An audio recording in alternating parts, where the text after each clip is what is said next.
The master Prakash classes YouTube channel आप सभी लोगों का स्वागत करता है। इस वीडियो लेक्चर में हम लोग आपकी आगामी शिक्षक भर्ती यानी सुपर टैट के लिए टोटल गणित के 10 प्रश्नों का प्रैक्टिस सेट सॉल्व करने वाले हैं। और आप सभी लोगों से थोड़ा सा सॉरी कहना चाहेंगे कि पिछले 2-3 दिनों से वीडियो नहीं आ पा रही थी। उसका कारण यही था कि टाइम नहीं मिल पा रहा था, मौका बिल्कुल भी नहीं मिल पा रहा था। असल में दिन में जॉब करने के बाद जब हम लोग शाम को घर पहुंचते हैं तो कभी कभी बहुत सारे काम आ जाते हैं, जिसकी वजह से ये वीडियो नहीं बन पाया है। लेकिन आज से आपको रेगुलर वीडियो मिलेगा, एक गणित का वीडियो आपको रेगुलर मिलेगा। इस चीज़ की आप टेंशन न लीजिएगा। तो चलिए अपने 10 प्रश्नों को स्टार्ट करते हैं। ये जो प्रश्न हैं ये आपके एग्जाम कार्ड की बुक से लिया गया है। एग्जाम कार्ड की बुक का पीडीएफ आपको कहां से मिलेगा? टेलीग्राम चैनल पर सारी जानकारी दी गई है, वहां से जाके आप देख सकते हैं। तो चलिए अपने गणित के 10 प्रश्नों को सॉल्व करते हैं। एग्जाम कार्ड की जो बुक है आपका अग्रवाल पब्लिकेशन की ये बुक है एग्जाम कार्ड, वहां पर ये सारे प्रश्न आपको देखने को मिलेंगे। तो इस प्रश्न में जो गणित के इस बुक में जो गणित के प्रश्न दिए गए हैं वो ज़्यादा हाई लेवल के नहीं हैं। और हमारे पास भी पता है कि जो हम लोग यहाँ पर प्रैक्टिस सेट सॉल्व करते हैं उसका क्या उद्देश्य होता है, ये सभी हमारे अभ्यर्थियों को पता है। बार बार हर वीडियो में बताने की आवश्यकता नहीं है। तो ये आपके सामने प्रश्न है, पहला प्रश्न। और प्रश्न आप सभी लोगों ने पढ़ लिया होगा, बहुत ही आसान प्रश्न है। चलिए इसको हम लोग सॉल्व कर लेते हैं। x का मान, x के जो व्युत्क्रम का मान निकालने के लिए भैया क्या करिए, इसको यहाँ भेज दीजिए, ठीक है। क्योंकि हम लोग जो है 10 अपने प्रश्नों को सॉल्व करते हैं, उसका एक मेन उद्देश्य है। हमारे इस वीडियो लेक्चर का जो उद्देश्य है ये आपको पिछले सारी वीडियो में बताया गया है, तो वहाँ से जाके देख सकते हैं। अगर उस उद्देश्य को आप पूरा कर सकते हैं तभी ये वीडियो लेक्चर आप देखिएगा, नहीं तो देखने से कोई फायदा नहीं होगा। तो यहाँ 3/7 को हम लोग जब इस तरफ भेजेंगे तो क्या हो जाएगा, x बराबर ये हो जाएगा 17/7, तो हमारा ये है माइनस के, ये इधर आ जाएगा तो हो जाएगा -3/7। और आपको पता है जब हर में ये वाली संख्याएं बराबर होती हैं तो हमारा यही एलसीएम आता है 7, और ऊपर वाली संख्या में से ये घट जाता है। तो 17 में से जो 3 जाएगा तो बचेगा 14, और 7 से 14 को कैंसिल आउट करेंगे तो हो जाएगा 2। लेकिन हमें इसका व्युत्क्रम निकालना है, तो व्युत्क्रम मतलब होता है उल्टा कर देना। तो x का उल्टा करेंगे तो 1/x, और 2 का उल्टा करेंगे तो 1/2। 1/2 कहाँ पर है? आपका विकल्प बी में है, तो विकल्प बी आपका बिल्कुल सही रहेगा। छोटी सी कैलकुलेशन थी, मौखिक प्रश्न था, आप सभी लोग इसको फटाफट कर सकते हैं, कोई इसमें दिक्कत की बात नहीं है। चलिए आगे बढ़ते हैं। RICE एक समचतुर्भुज है और चतुर्भुज की जो विकर्ण है वो 64 और 36 है। तो समचतुर्भुज की भुजा का मान ज्ञात करना है। तो देखो भैया जो 64 है लिखा है ना भैया, और ये जो 36 लिखा है, अगर हम लोग भुजा का मान ज्ञात करेंगे तो इससे बहुत बड़ा आंसर आएगा। विकल्प में आपके ऐसा आंसर दिया नहीं, 64 से बड़ा ही आंसर आएगा, ठीक है। तो ये यहाँ पर जो प्रश्न में जो भुजाएं लिखी गई हैं ये भुजाएं गलत हैं, ये भुजाएं आपकी गलत हैं, ठीक है। तो भुजाएं क्या है यहाँ पर हम लिख देते हैं। यहाँ 64 की जगह पर कितना भैया 16 है, और 36 की जगह पर कितना भैया 12 है। ये आपकी भुजाएं हैं, तभी आपका आंसर निकलेगा। समचतुर्भुज के बारे में हम लोगों ने अपने पिछले वीडियो लेक्चर्स में, जो हमारे वीडियो लेक्चर हैं उसमें बहुत अच्छी तरीके से समझाया है, और जिन्होंने भी वो वीडियो देखा होगा अब तक उनका आंसर आ चुका होगा। लेकिन यहाँ पर थोड़ा सा हम लोग समझा देते हैं दोबारा अभी, ठीक है। तो आंसर ऐसे सारे प्रश्नों के हमें मौखिक आंसर ही निकालना है। आप लोगों को पता है कि इस वीडियो लेक्चर का प्रमुख उद्देश्य यही है कि कम से कम 7 से 8 प्रश्न आप मौखिक कर सकें। समझने में चाहे इतना समय लगे, लेकिन आप उसको बाद में जब परीक्षा हो तो वहाँ पर मौखिक कर सकें। देखिए चित्र हमारा बन चुका है। अब इसका कलर का पेन का कलर थोड़ा सा चेंज करते हैं जिससे साफ साफ दिखे। आपको पता है ये जो कटान बिंदु होता है इसको हम लोग O मान लेते हैं। कटान बिंदु ये R और C हमारा विकर्ण है, इसको आधे में डिवाइड कर देता है। तो विकर्ण हमारा अगर 16 है तो ये हमारा हो जाएगा 8, क्लियर। इसी प्रकार E और I हमारा विकर्ण है, ये हमारा कटान बिंदु है, इसको आधे में डिवाइड कर देगा। तो अगर हमारा दूसरा विकर्ण है 12, तो यहाँ से यहाँ तक कितनी हो जाएगा हमारा, ये हो जाएगा 6, ठीक है। आपको समचतुर्भुज में ये भी पता है ये जो बीच वाला कोण होता है ये हमेशा 90 अंश का बनता है, कटान बिंदु वाला कोण। तो ये जो 90 अंश है तो ये क्या हो जाएगा भैया, ये हो जाएगा कर्ण, ठीक है। तो यानी कि ये अब आप त्रिभुज में ध्यान से देखिए, त्रिभुज ROI को ध्यान से देखिए। एक भुजा 8 है, एक भुजा 6 है, और कर्ण आपको निकालना है, यानी कि सीधा सीधा पाइथागोरस प्रमेय लगाना है।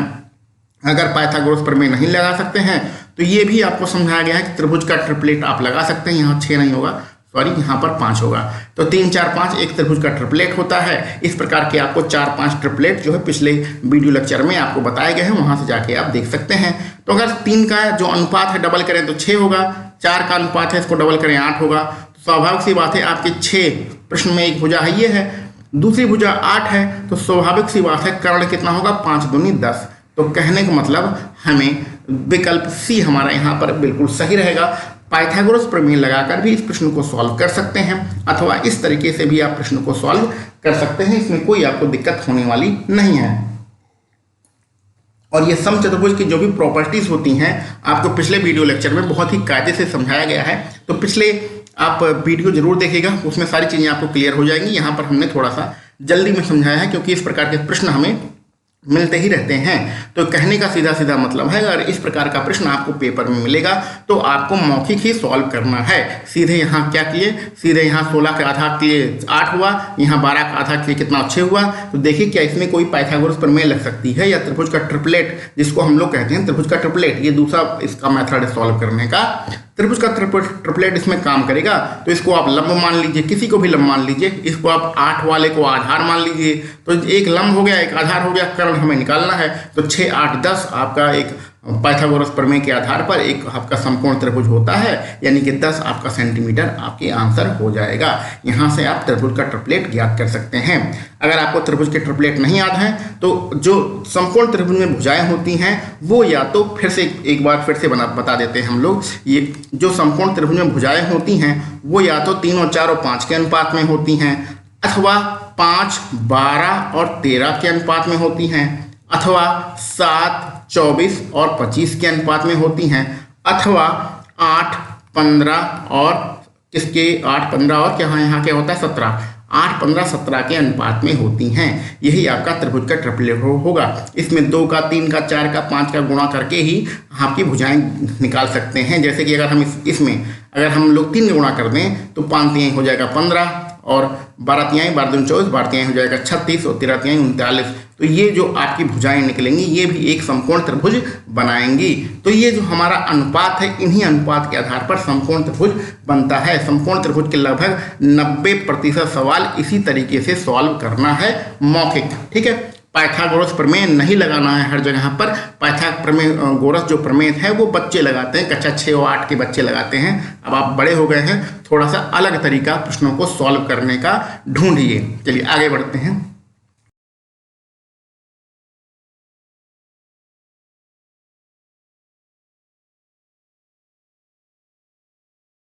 अगले प्रश्न पर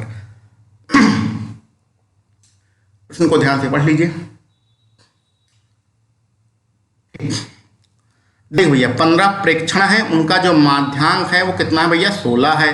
अगर हम लोग 25% कम कर दें तो आंकड़ों का नया माध्य क्या होगा। तो यानी 15 रिजल्ट है या 15 हमने प्रयोग किए, उसमें से जो माध्यांक आ रहा है वो 16 आ रहा है।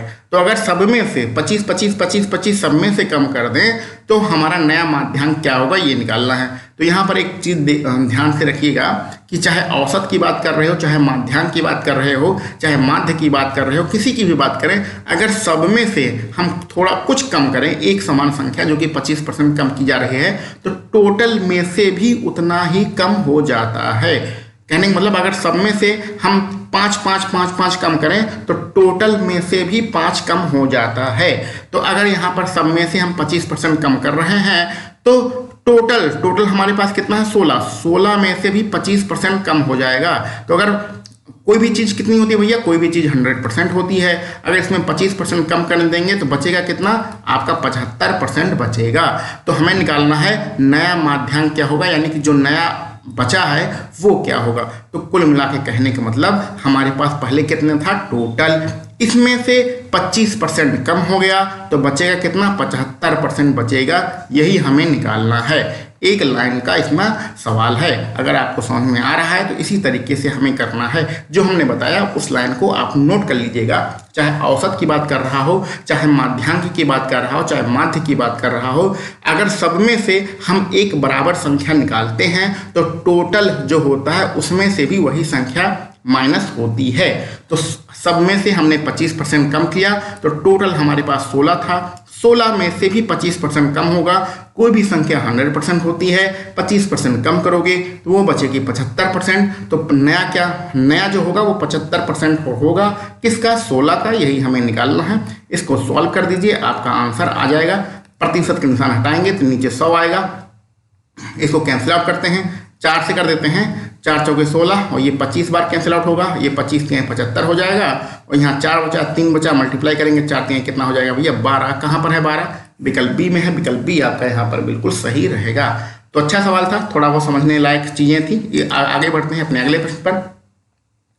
देखिए, कक्षा 7 में आपको गुणनखंड समझाया जाता है। एक चीज आपको बार बार बताई जा रही है कि अगर आपको कम से कम 15 नंबर लाना है, जो कि आपके 20 नंबर आते हैं, गणित के 20 प्रश्न होते हैं 20 नंबर के, तो उसमें से अगर आपको कम से कम 15 नंबर लाना है तो कक्षा 4 का, कक्षा 5 का, कक्षा 6 का, कक्षा 7 का, कक्षा 8 की बुक जो है यूपी बोर्ड वाली बुक आपके पास होनी चाहिए। ये बेसिक बुक है। कोई आप RS अग्रवाल खरीद लाए या कोई किरण पब्लिकेशन खरीद लाए, कोई मोटी बुक खरीद लाएंगे ना, तो वो भैया आप पढ़ भी नहीं पाएंगे और कुछ समझ में नहीं पाएंगे। तो ये पतली बुक, अगर आप गणित के कमजोर अभ्यर्थी हैं तो उस समय की आपको बात बता रहे हैं, तो यूपी बोर्ड की ये बुक होनी चाहिए। अब NCERT चलता है तो आप 1-2 साल पुरानी कोई भी आपके पास प्राइमरी पाठशाला हो आसपास तो वहां से जाके ले सकते हैं। ठीक है। तो अगर आप इतना अपने काम की चीजें, इसमें सब नहीं पढ़ना, अपने काम की चीजें पढ़ना है। जैसे कि यहाँ पर एक प्रश्न आ गया कि ये भैया गुणनखंड बताओ, ये गुणनखंड बताओ, ये प्रश्न आ गया। ठीक है ना। और इससे पहले ये वाला प्रश्न था, ये वाला प्रश्न आपको कक्षा 8 में समझाया जाएगा।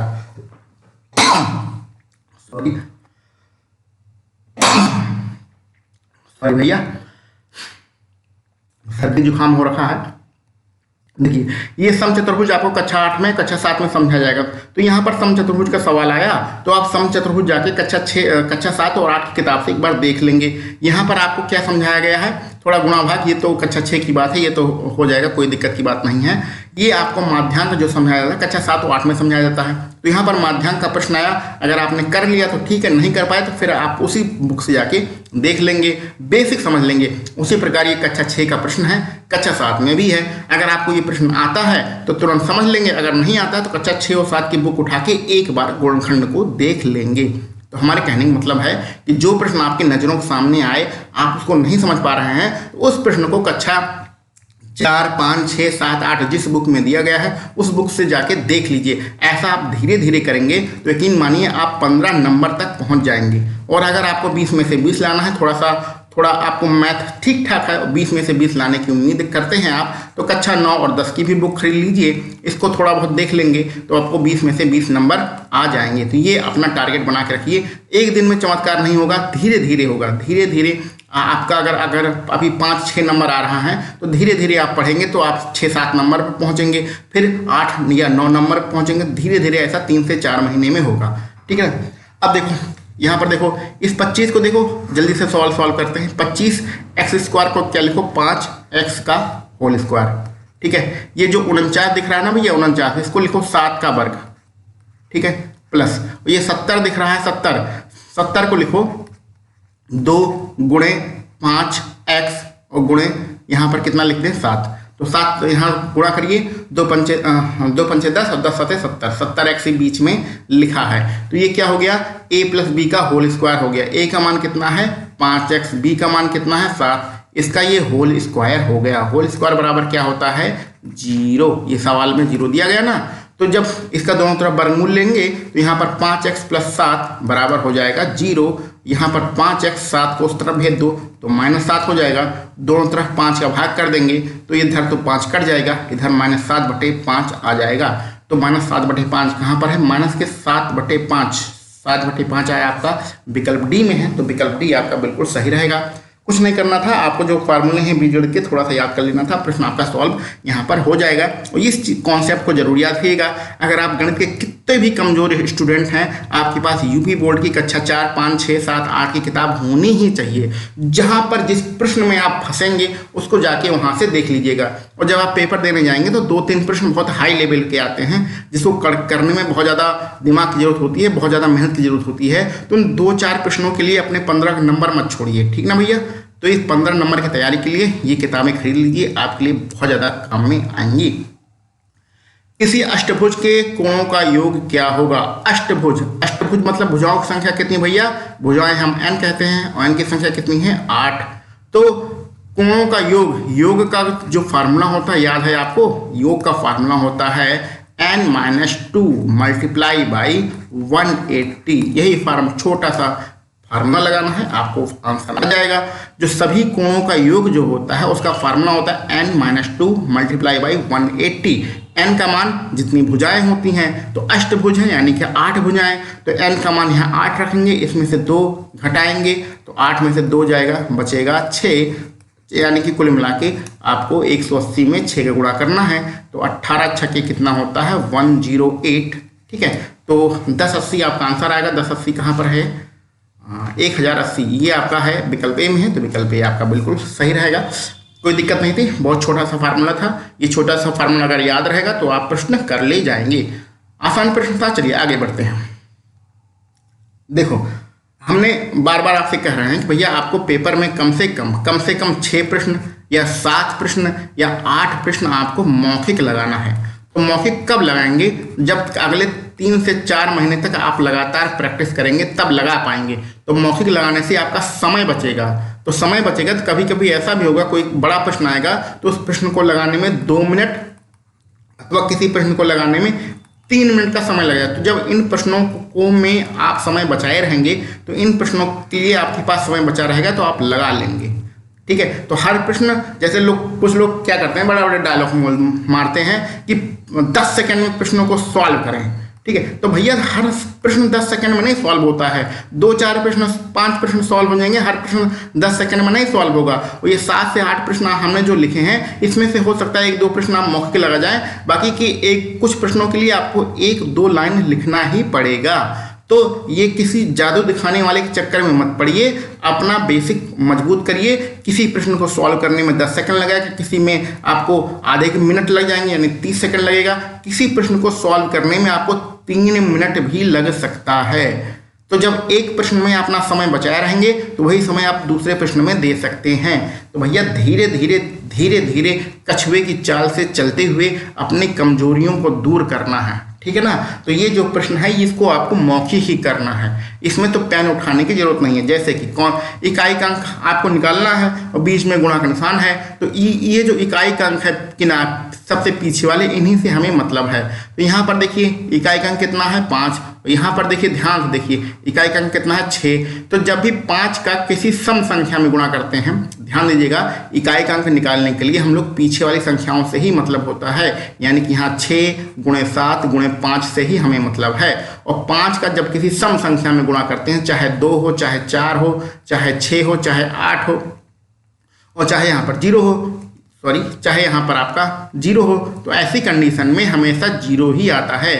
5 दूनी 10, 5 चौके 20, 5 छक्के 30, 5 अट्ठे 40, पीछे क्या आ रहा है? 0 ही आ रहा है। यहाँ देखिए 5 है, यहाँ देखिए 6 है, जब इसका गुणा करेंगे तो पीछे क्या आएगा? 0 आएगा। तो जब एक बार 0 आ जाता है तो हमेशा बना रहता है, 0 कभी पीछे से हटता नहीं है, यानी इकाई के अंक से हटता नहीं है। तो यहाँ पर आपको समझने वाली सिर्फ इतनी बातें थी कि अगर इकाई का अंक निकालना हो और आपको 5 दिख जाए और फिर कोई सम संख्या दिख जाए, तो ऐसी कंडीशन में जो इकाई का अंक होता है वो हमेशा 0 होता है। यहाँ पर ये आपको समझना था कि अगर आपको इकाई का अंक निकालने में 5 दिख जाए और फिर कोई सम संख्या दिख जाए और बीच में गुणे का निशान हो, तो ऐसी कंडीशन में जो इकाई का अंक होता है वो 0 होता है। विकल्प डी यहाँ पर आपका बिल्कुल सही रहेगा। ठीक है ना भैया, चलिए आगे बढ़ते हैं। अगर कोई दिक्कत होगी, कोई प्रॉब्लम होगी तो आप कमेंट बॉक्स में लिखते रहिएगा। आगे बढ़ते हैं। एक समद्विभाजक त्रिभुज के 2 समान भुजाओं की माप 10 सेंटीमीटर है। चलिए ठीक, बढ़िया प्रश्न है। चलिए इसको, ऐसे प्रश्नों में क्या करिए भैया, पहले आप चित्र जरूर बनाएंगे, फिगर जरूर बनाइएगा। फिगर बनाने के बाद हम लोग आगे बढ़ते हैं। ये बन गया आपका समद्विबाहु त्रिभुज। नाम लिख देते हैं, ऊपर वाला ए है, फिर ये बी है, फिर ये सी है। जो बराबर भुजाएं, समान भुजाएं हैं, उनकी माप दिया है 10। तो ए बी को हम मान लेते हैं 10 और ए सी को मान लेते हैं 10। त्रिभुज का क्षेत्रफल निकालना है, जबकि त्रिभुज की जो ऊंचाई है 8, ऊंचाई का मतलब ए से सीधे हम लंबा खींच दो, तो ये हो गया 8 सेंटीमीटर। इसको बिंदु को हम लोग मान लेते हैं डी। ठीक, अब देखिए इसी चित्र में हम लोग सॉल्व कर देंगे, कोई ज़्यादा लिखने की जरूरत नहीं है। कैसे? ध्यान से देखिएगा। क्षेत्रफल हमें निकालना है। क्षेत्रफल किसका निकालना है? त्रिभुज हमारा क्या है? ABC, इसका क्षेत्रफल निकालना है। ध्यान से देखिएगा, जब हम ये जो ऊंचाई होती है, ऊंचाई भैया, इसी को हम लोग लंब बोलते हैं, क्योंकि ऊंचाई लंब डालने से ही आती है। तो जो हमने लंब डाला था यानी कि ये 90 अंश का कोण बन गया। तो जब 90 अंश का कोण बन गया तो उसके सामने ये जो है ये क्या हो गया भैया? कर्ण हो गया। और ये क्या है? ये हो गया हमारा लंब। और ये वाली भुजा क्या हो गई भैया? ये वाली भुजा हो गई हमारी आधार। आधार कौन सा है? B से D, ठीक है। तो BD हमारा आधार हो गया। अब जरा ध्यान से देखिए, हम आधार को पाइथागोरस प्रमेय लगाकर भी निकाल सकते हैं अथवा त्रिभुज के ट्रिपलेट के माध्यम से भी निकाल सकते हैं। त्रिभुज का ट्रिपलेट क्या होता है? अभी पीछे प्रश्न में समझाया गया है। 3 4 5 होते हैं, 5 12 13 होता है, ये सब होता है। यहाँ 3 4 5 वाला लग जाएगा। अगर हम देखो इस 5 का ये कर्ण, 5 क्या होता है? कर्ण। आखिर पीछे वाली भुजा जो होती है वो कर्ण होती है। तो 5 का डबल कर दें तो कितना आ रहा है? 10।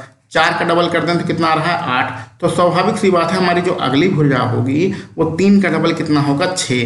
तो ये 3 का डबल क्या था? BD था ना। तो ये 3 का डबल BD था, तो यानी कि BD की वैल्यू कितनी आ गई? 6 आ गई। तो हमने क्या लगाया? किसमें पाइथागोरस प्रमेय लगाया भैया? त्रिभुज ABD। तो हमने त्रिभुज ABD में पाइथागोरस प्रमेय लगाकर भी आप BD का मान निकाल सकते हैं अथवा इस ट्रिपलेट के माध्यम से भी BD का मान निकाल सकते हैं। और BD कितना आ गया भैया? 10। अब यहाँ पर एक समबाहु त्रिभुज, समद्विबाहु त्रिभुज की प्रॉपर्टी को आप ध्यान में रखिएगा कि समद्विबाहु त्रिभुज में जब हम कर्ण डालते हैं, कर्ण हमारा कर्ण नहीं, लंब जब हम लंब डालते हैं सामने वाली भुजा पर, तो लंब हमारा क्या था? AD था। और भुजा पर किस पे डाला गया है? BC पर। तो क्या करता है? ये भुजाओं को बराबर बराबर भाग में डिवाइड करता है, यानी कि जितनी वैल्यू BD की होगी उतनी ही वैल्यू DC की भी होगी, क्योंकि ये लंब जो होता है ये सामने वाली भुजा को बराबर भाग में विभाजित कर देता है। ऐसा सिर्फ समद्विबाहु त्रिभुज में ही होता है, और किसी दूसरे त्रिभुज में होगा तो वहां पर हम बताएंगे। समद्विबाहु त्रिभुज की बात हो रही है यहाँ पर, यानी कि आपका BD अगर यहाँ पर ये वाला 6 है तो ये वाला BC भी आपका 6 रहेगा। अगर ये 6 है तो ये 6 है, तो DC आपका 6 होगा। अगर BD आपका 6 है तो DC भी 6 होगा। तो कुल मिला के अगर हम BC की बात करें, B से C की बात करें, तो कितना हो गया? 6 इधर और 6 इधर, कितना हो गया भैया? 12 हो गया।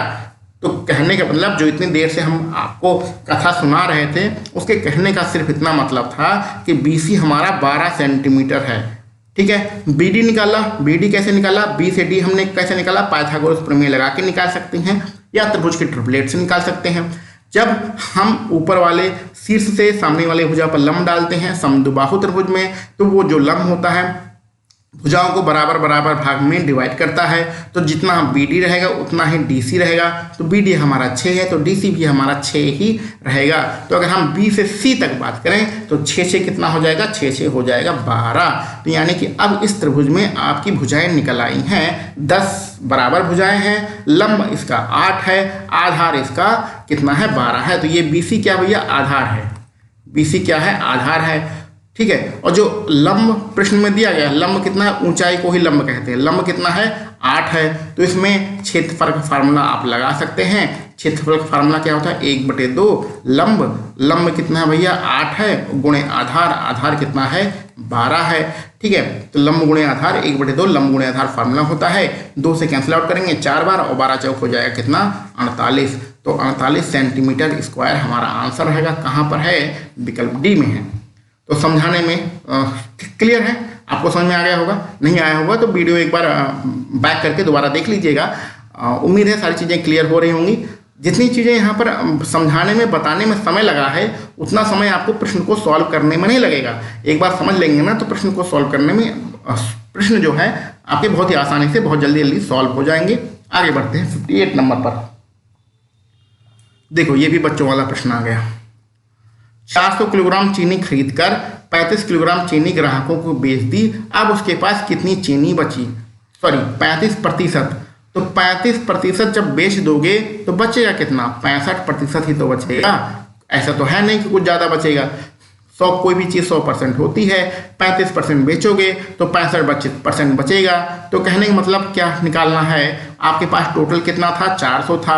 400 का आपको 65% निकालना है, ये कहने का मतलब है। बच्चों वाला सवाल है, इसको कैलकुलेशन कर लीजिए, आपका आंसर तुरंत आ जाएगा।